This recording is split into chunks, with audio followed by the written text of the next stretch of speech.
ఈరోజు మనం పోగొట్టుకున్నవన్నీ మనకి ఇచ్చి మన జీవితాలను బాగు చేసి ఆయన మహిమార్థమే బ్రతకాలని దేవుడు ఆశపడుతున్నాడు. ఫలము లేక ఓరక దీవెనలు మాత్రం తీసిపెట్టుకున్న క్రైస్తవుడు ఉండకూడదు.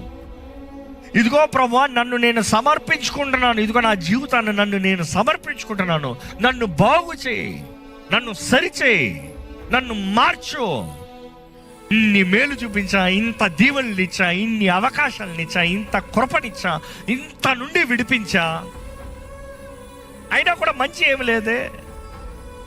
ఇంకెంత చేయాలి, ఇంకెంతో చూపించాలి, ఇంకే ఎదురు చూస్తున్నా నా దగ్గర ఉండి నన్ను అడుగుతున్నాడు దేవుడు. ఇక్కడ నీ బ్రతికెలా కొంత దేవుడికి అంగీకారంగా ఉందా?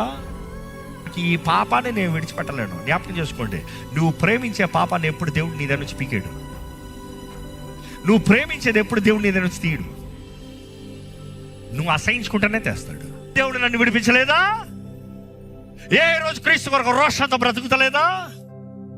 ఎంతో మంది జీవితాలను మార్చే వ్యక్తిగా చేయలేదా?